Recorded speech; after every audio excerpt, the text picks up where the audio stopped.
Hello students, now let's continue with the third part of this, that is fuzzy logic operators.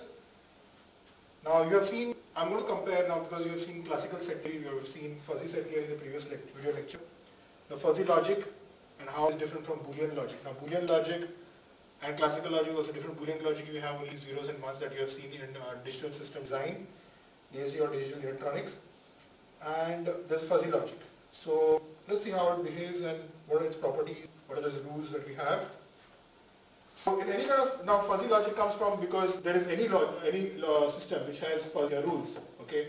Now this system has fuzzy rules, right.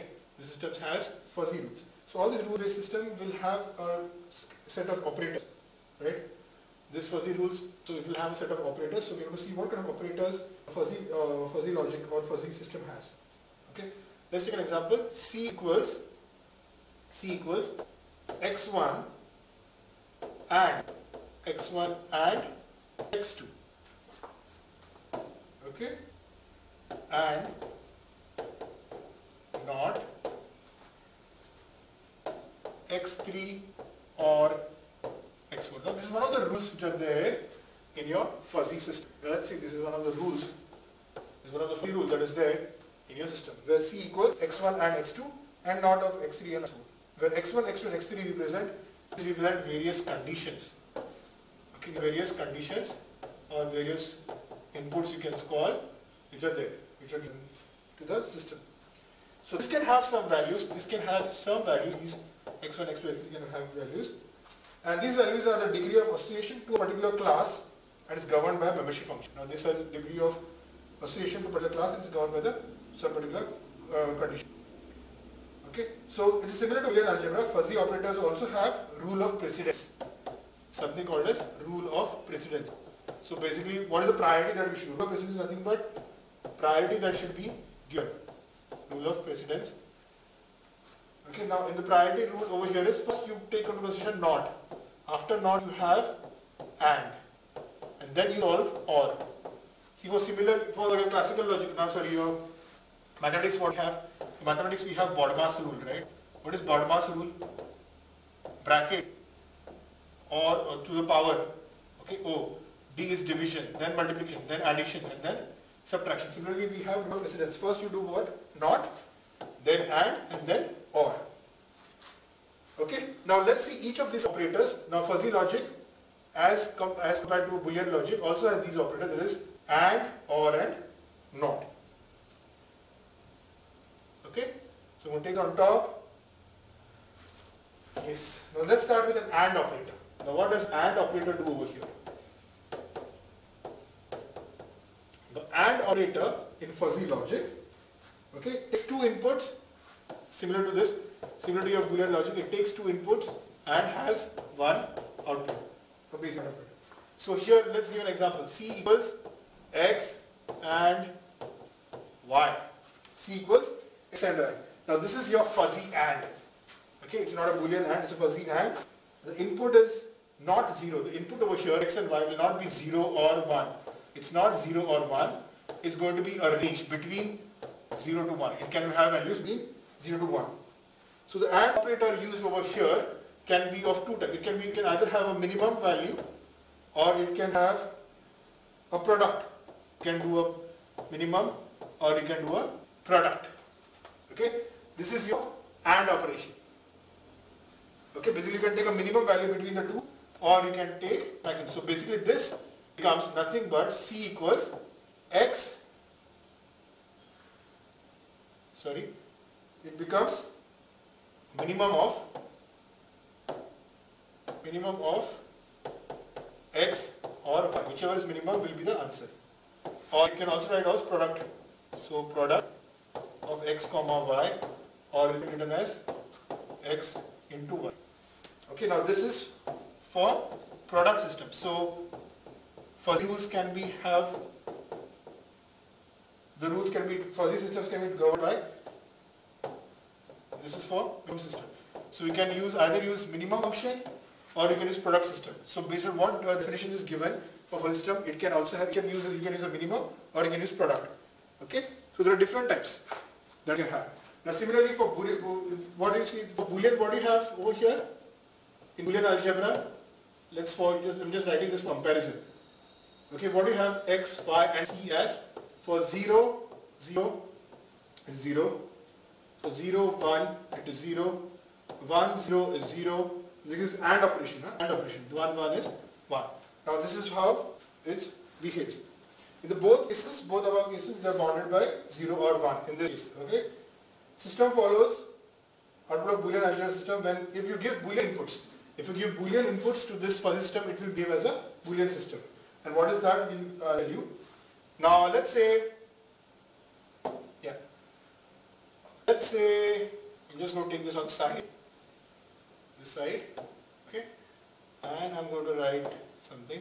I'm going to draw something. This is one of the input. Let's call it this as x. This is one of the input, that is your x. Another input also looks something like this, but now here this is 0.5 at the center, and let's say this is something like this. 0.5 is here. Okay, now this is y. This is another input of yours. Now these are two inputs. Now we're going to do AND operation. That is C equals x and y. Okay, now what will be C then? Now if you use minimum system, for minimum system, it will look like somewhat like this. Okay, this is for when you use minimum. That is C equals minimum of x comma y. Now for product system, what will it be? It will get multiplied. So now this curve looks more flatter, more sharp. So this is how. Now if you basically use this, you can just overlap this and see. Okay, this will look like this. C equals product of x and y. Now this was about your AND. Okay, everything was about your AND. Right? Now let's go to the next operator. Okay, before going to that operator, let's just get that back again. Now this was your case. This was the case for your classical logic. This was the case for fuzzy logic. Now what will happen for a Boolean logic? A Boolean logic, you have Boolean input, right? Boolean inputs are basically what? It will be 0 or 1. Okay? And let's say it lies between 0.1 to 0.6. Okay? And the value is 1. This is your x and your y. Okay? And y lies between 0.5 to 0.8, and this is nothing but this is your 1. Okay, so in Boolean logic what will happen? If you give these kind of inputs of fuzzy logic also, this will behave as a Boolean system. So basically minimum of this. Minimum is basically what? Overlap. AND. This is AND operator, right? This is AND operator. So this will be this. Between 0.5 to 0.6 you're going to have the value, and that is 1. This is basically your C. X and y. This is basically your Boolean logic. Or basically if you give Boolean input, that is you either give 1 and 0 only. If you give 1 and 0 only, so this is 0, this is 1, right? So if you give this, it will behave like a Boolean logic. If you give this inputs to a fuzzy system, it will behave as Boolean system. Okay? I want to make that clear to you. Fine. Now let's go to the next operator, that is your AND operator. I'm just going to shift this on top. We may come back later to that.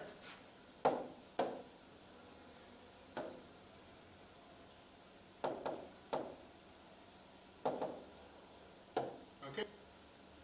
Now let's come back to, let's go to the second operator. We have OR operator.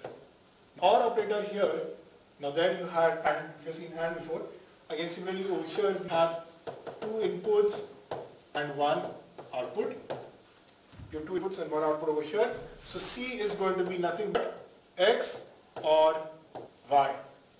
C is going to be nothing but X or Y. So in fuzzy system for OR, what we do, we either take max. Now for AND we have taken what? We have taken minimum system. So here it will become max system. Or you have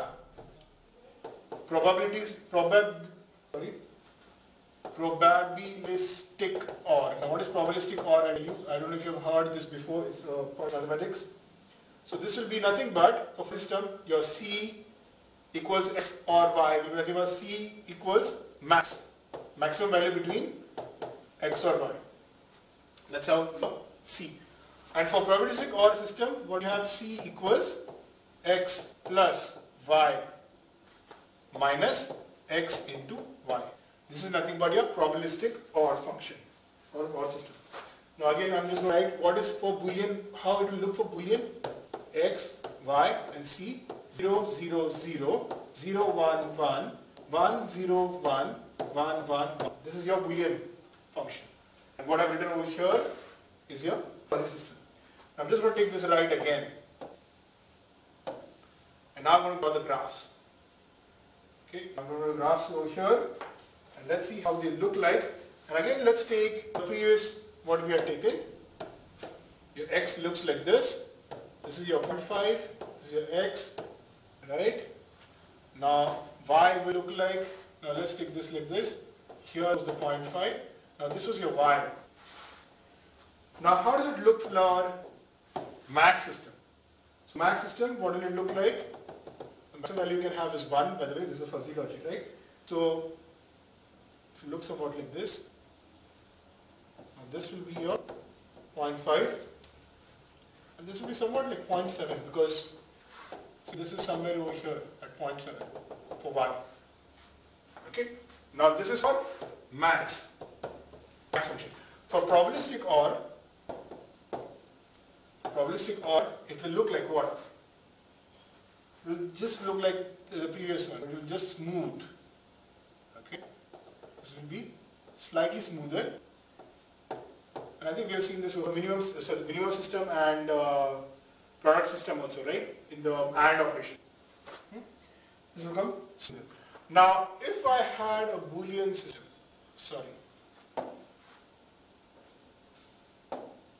if I had a Boolean system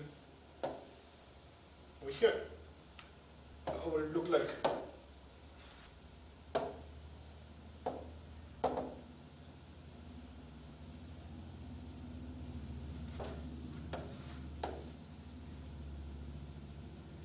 I'm just going to take the same one, 0.1, 0.6, and then here it is between 0.5 and 0.8. Right? This is your X, this is your Y. Now these are Boolean values. The inputs are Boolean. It's only 0 and 1. There's no continuous values. Right? There's no continuous values. Now this, in this case, it is a maximum or OR function, right? So it will take the higher boundary. So it will become 0.1, it will be the range of 0.1 to 0.8. Okay? This is your non-fuzzy or Boolean arithmetic. Boolean arithmetic or any other arithmetic. Okay? Boolean arithmetic, it is basically non-fuzzy system. Okay? So the example for this now, let's go back to this now. I just want to zoom out this, and we will go back. Zoom out. Okay. I just want to look at this together. Okay. Let's look at this together. The PS1 was better. Okay. So I hope it is visible for you, and what I'm going to do is over here. Now let's take an example of realization of max operator. Okay. We'll just see realization of product. Okay, basically in practical terms, in applications, where do we use this AND operator? Now this AND operation, you can see as this AND operation, you can look at it as there's a door over here and this door over here, and this has, let's say this has gold. Okay, now the robber is try to take this gold, right? So it has to go through this. Now this becomes your X and this door will become your Y. So if both the doors are open, X and Y are open, okay, then only he will be able to take the gold. Okay, so we can write like this: if door of security 1 is poor and door of security 2 is also poor, then intrusion is high. That is the example of your AND or product system. Okay, and operator. Okay, it can be used as a product operator. So in minimum, so we can also write another example. If I take, you can take as comfort traveling. Okay, the comfort of traveling depends on road condition or the vehicle condition and the vehicle condition. So we can write as if vehicle condition is bad and road condition is bad, then comfort is poor. If the curves are too many and traffic is high, comfort will be poor. Now this is another example. Now let's say for OR operation, how will it look like? Over here, for OR operator, how will it look like? For OR, the gold is kept only in one room. There are two doors to that room, X and Y. So if any of this door is poor, that gold can be taken. Right? So intrusion problem, doors are not sequential but they are parallel. So if door 1 security is poor or door 2 security is poor, then intrusion is high. So this situation behaves like a max operator. Okay? Fine. Now the third operator that we have not seen, just going to zoom it and take it out, and let's go to the third one. So third one is the NOT operator. NOT operator is also similar to what you have seen in the Boolean operators.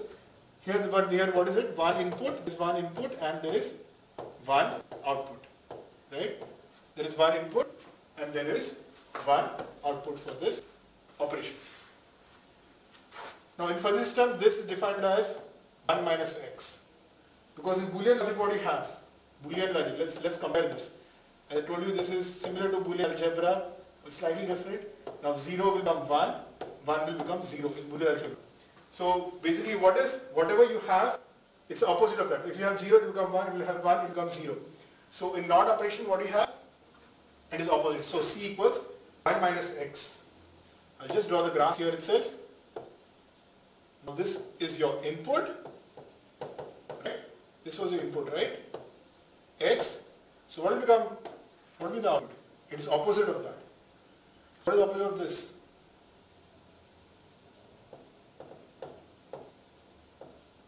Right? This is your C and this is your X. This is for after you use NOT operation. Now if you had Boolean inputs, let's say you had Boolean input, that is only ones and zeros from point 1 to point 6. This was what you had for X, right? So what will the opposite of this be? So it will be nothing but this and this. 0.6, 0.1. Right? This is the operation for NOT. Okay. Now we have seen three operators in this. We have all together what we have seen.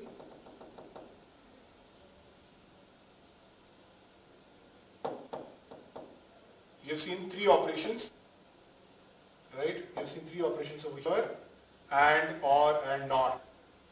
Okay, but there's a fourth one which I'm going to explain now. And before doing that, I'll just clear this.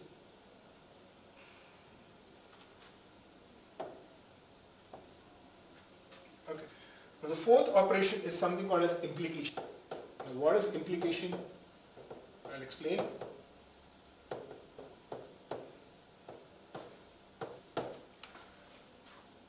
Implication is reducing the rule in any of the form. Okay, so if X, then Y equals C1, Y equals C1 and Y2. Now this is if then clause. So if then clause can be reduced. Basically, you can write X then Y. So this operation over here is nothing but your implication. This operator over here is implication, or then the then part of this is nothing but your implication. Now what does this operator do basically?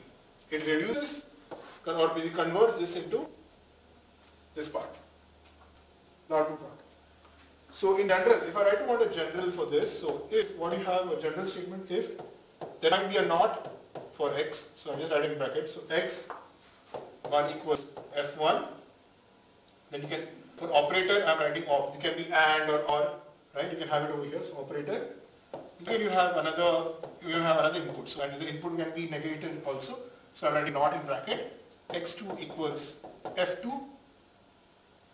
Okay, and so on. It might have more operators, more inputs. Okay, and then the then part will be y1 equals f1 and y2 equals f2. Now here there is no operator on the, after the that part you don't have operator.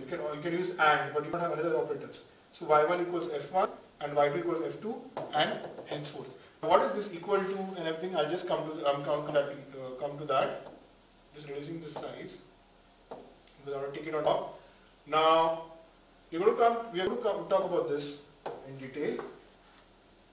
Okay. Sorry. Yeah. I'm just going to talk about this in detail. Here F, what do you see F? Okay, that is, just change the color and just see. Now what do you see over here F? Here F is nothing but membership function. Okay, F is a membership function over here and not is your negation, right? Not is your negation, F is a membership function, not an optional part. So if you want, if there is present, it is present or not there. Now OP stands for operator, that can be AND or. I told you before, this can be AND or.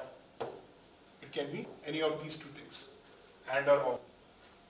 Okay, and y1 and y2 are the output variables. y1, y2 are output variables. And here x1, x2 are input variables. x2 are input variables. y1, y2 are output variables.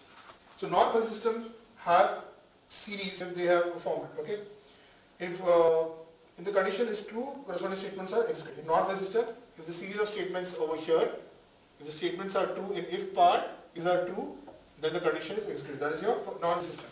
In fuzzy system, what happens? The condition is not true or false, but what you see is you see the degree of interval between 0 to 1. Where do they lie?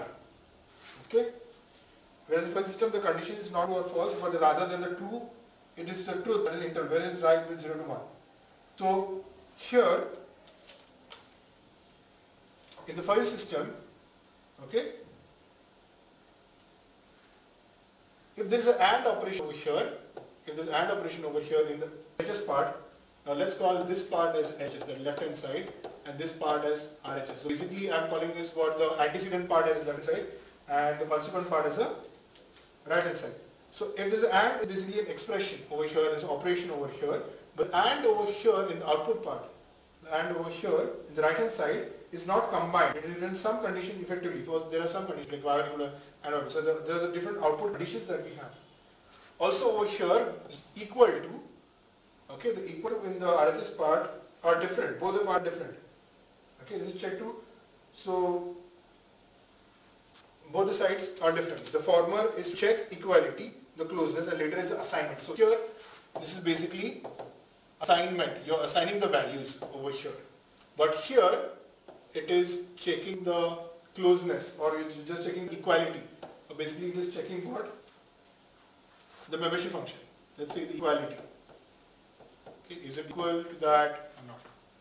Okay, so these are the definitions which are different. So implication is a binary operation. It takes two inputs and returns a single output. So implication is basically a binary operation. It takes two inputs. Okay, it can have many inputs, not just two, and then it gives you to a single output. Okay. So implication in the case of fuzzy system is normally performed by minimum or product.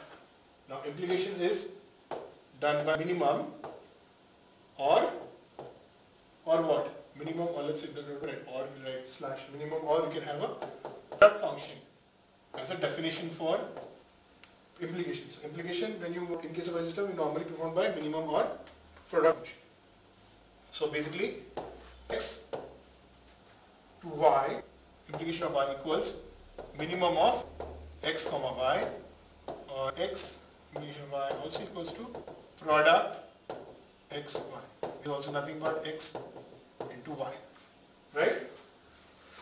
So here x represents the final calculated value by various logical operations, and y represents the final selected membership function in this case. So we get simplification function value that is given for the input. So unlike the AND operator, implication function, this is not, just don't compare this to AND operator. Unlike the AND operator, implication function is not a combination. It's not a combination of conditions. It's not a combination of conditions according to the laws of logical operators, but it tries to do the assignment. Basically, trying to remember that, it's trying to do the assignment. So due to the way of functioning, this operation is also called as chopping. Okay? If you're using minimal operator, it's called as chopping or squashing. Squashing if you're using a product operator. Why this is like that?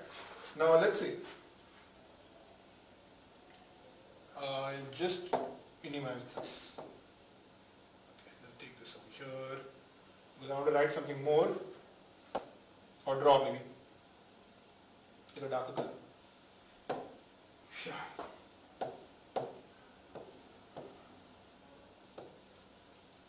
Now let's say this is your y.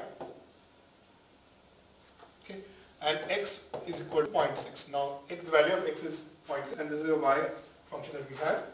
For minimum, okay, for implication by minimum, if you're using implication by minimum, the output will be somewhat like this.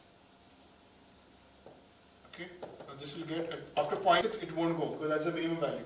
It can't go beyond that. So this is minimum using implication. For implication using minimum, sorry, I should have written opposite. Implication using minimum. And then for product, what do you have? Implication of product, it will look like this, but it will also not go beyond 0.6. Okay? Implication by product. Okay? Now this is how it looks like. Minimum and product implication operators. Because here x is 0.6 and this is how y is given. So your minimum it will get chopped. So that's why this is called as chopping.